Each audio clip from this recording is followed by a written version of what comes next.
Hey everybody, thanks for watching. I'm at the range. Tony, my teacher, is in Mississippi on FaceTime here, so we've been working a little bit on driver. I've got the, there's a link in the description for this thing, the Voice Caddy 2, which I think is really useful as far as it's not, obviously not as good as like TrackMan or something like that, but it's really accurate to itself. So like if you're faster on it one day than you were a different day, it's a real good indication that you're doing something faster on this day than you did on the other day. So it's really good to kind of log yourself and see how you're doing. So Tony, as I get my consistency. So that's a consistency factor, which is very important because it doesn't. With technology, things don't always have to be accurate as long as they are consistent. So this way you can manage and monitor your data that way. Right, because going with, you know, I'm always on the same kind of range ball and other things too. So it's real balls are going to be hotter and stuff like that. But all right, Tony, they can hear you on this. Let me turn the volume up. But they can hear you. Talk as I get my driver out. Talk a little bit about how before I was like all over the face and my strike was too down. But whenever I try to get my strike more up, I end up like falling on the back foot. So talk a little bit about what we've been doing over the last hour and as I pull my driver out. Okay, so one thing, you see this with a lot of golfers, is they get the body kind of spinning out, going way ahead, and the arms are flashing down at the bottom, trying to catch up, and that gets into a lot of wrist motion and things like that, and excessively at impact, and that then obviously, because the hands are holding on to the golf ball, that excessive reaction makes the impact very inconsistent. So one of the things that we're trying to do is in order to properly brace up but still accelerate the arm is coordinating the acceleration of the arms through transition with supporting of that lead leg. And Brendan's got that noodle out there. We had him doing some drills off the noodle.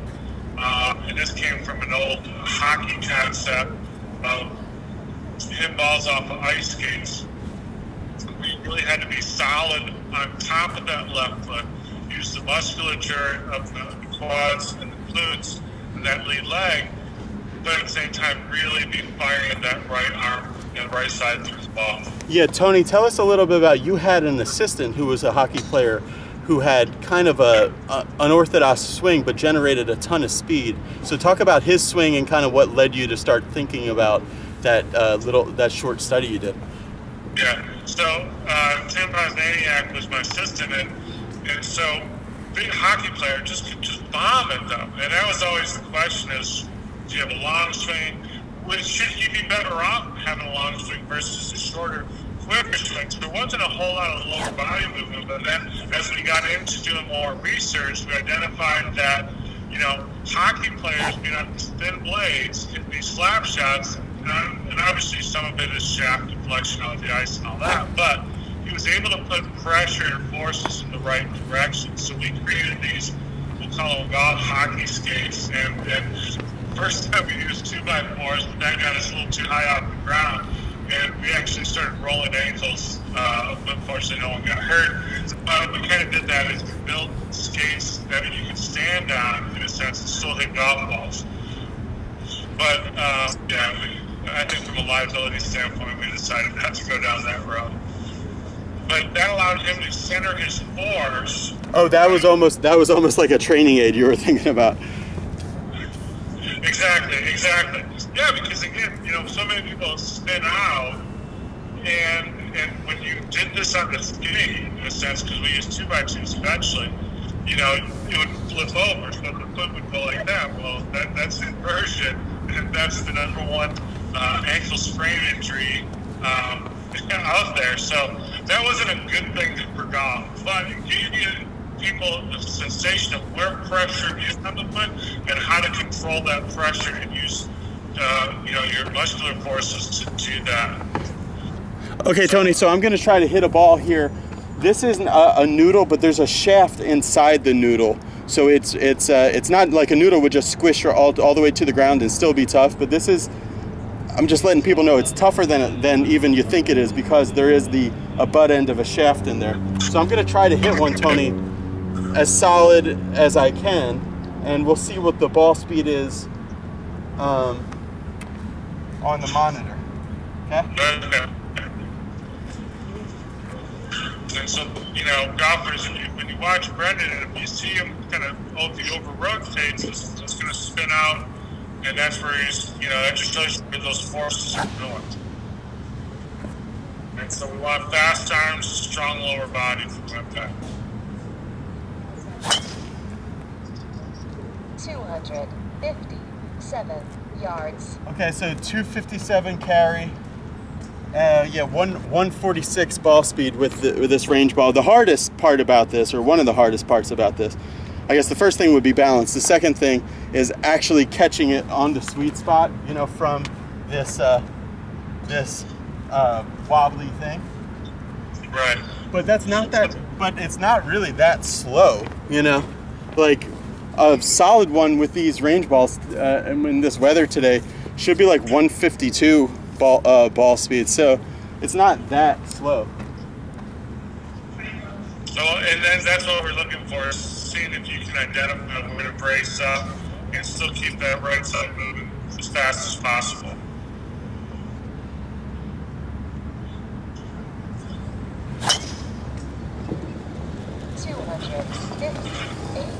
Yards. And that was a little left, or quite a bit left. So that's, talk about this release that we want, Tony. So that one was a little more this way, right? And Right. not so much. So what happens a lot of times is the hands get, and we'll use the hands, you know, it's really the forearms that are doing the rotation. The hands are holding on to it. So we got extension and flexion, and then we got, you know, pronation and supination. And so what happens is when things get a little out of sync, there is that forearm rotation of the pronation of the right arm, working down. So one of the things, in order to keep the whole right side moving in there, we want to think of keeping, and I like to kind of think of like if there was a line or just kind of a axis coming out of the middle of my palm. I want that palm to actually be swinging up and left. I don't want rotation down. I don't want to see the rotation. Yes, exactly. So that palm stays more facing to the sky in a sense, which is really just staying square to its arm through its ball. So that's part of that functional strength line. And Tony, do you think this rotation is a byproduct of having a poor sequence, or is that something that I'm actively thinking and doing? No, it's a byproduct. So when things are a little out of sequence, the face is open, what are you going to do? You got to do something to get the club head caught up to the ball. Okay. And I think that when we were talking earlier about how to compress the ball, is when we flash at it like that, yeah, we may get more toe speed versus heel speed, but it's more of a station. It's not the whole momentum of force in the center of mass of the club head through the ball. Okay.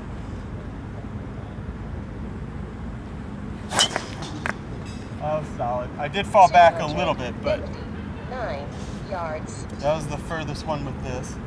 Okay, so now I didn't mind that one. That felt good. I think if we saw the slow motion in that one, you would see a lot less of this and more that through. And then kind of I did post good, and then the noodle rolled and fell back. All right, so in a and talk a little bit about. All right, so we have a drill that's giving me a real good solid feeling in my lower body, but like I feel much more wrapped around my neck and accelerated with my arms. So what's a good way to take now this drill into, like, let's jump all the way forward into more of a golf course setting. Like, how can I then do this on the course?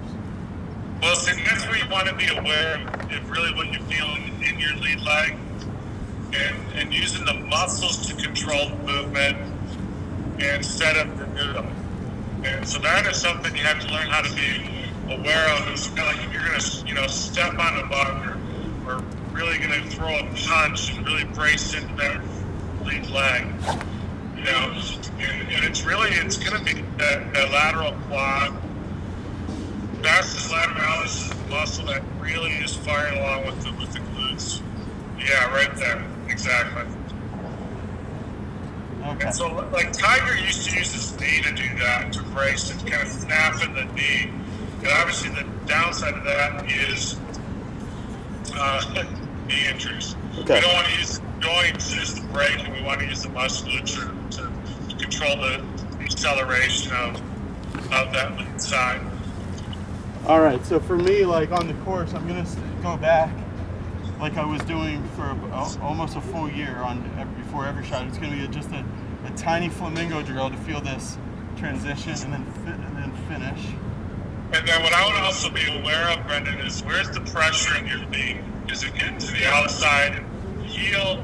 Is it staying more in the middle of your foot? Is it staying? In a lot of my students, I've always had them focus more on the big toe, put pressure in the big toe in order to keep that pressure and that force there instead of spinning out. Okay.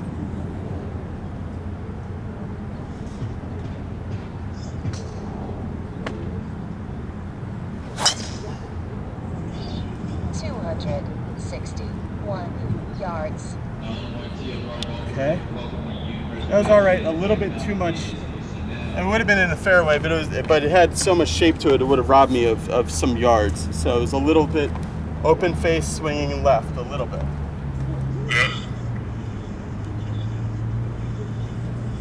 How's that look though? What do you want me to try to do? I like what I'm seeing right now. Okay. You got to make sure your shoulders look a little bit open relative to your feet, though. There you go. I'm gonna spread that up. There you go.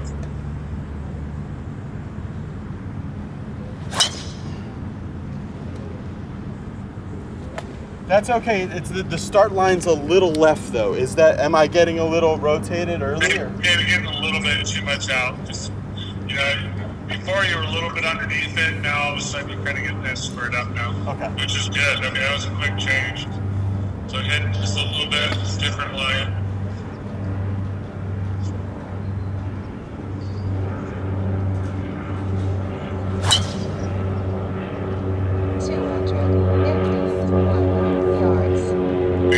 That one just popped up straight in the air.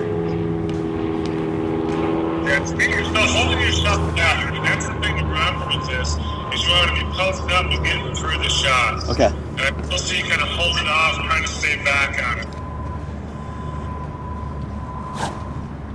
Yeah, there you go. Remember, some of those pressure points are strictly just at impact, then it moves through the shot. That was a lot better. A lot more penetrating. Yeah. Yeah, see that one, it's just to give you a visual. So that jumped the carry up 10 yards, 275, and it jumped the ball speed up 5 miles an hour to 155, and that was the center of the face. So, and that one, when you said, as far as impact not being a stopping point for where my pressure is, but just like something that happens along the way, like it kind of freed me up to get fully through it. Correct. Awesome. That's perfect. That's exactly what we're looking for then.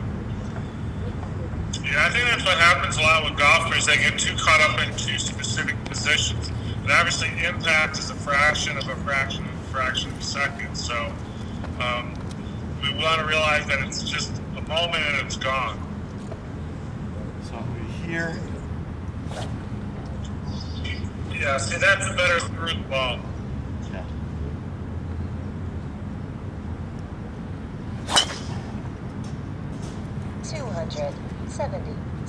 Yeah, 272 carry, a little bit more in the heel, but that was dead solid. I'd be super happy with that. Dustin Johnson kind of has that soft lead leg through impact, like Tiger, snapped it, but Dustin, like you can really see, like it's a real brace to swing against, and that's kind of what I felt like there on the way through, just because I'm always going to have that soft knee, like it's just like part of my thing, and I don't think going like this through impact would really give me much more club head speed, or do you? I think it can, but the question is, where does that direct golf club? And are you going to be more accurate versus the gains you get out of it? Yes, you'll get a couple more miles an hour, without a doubt.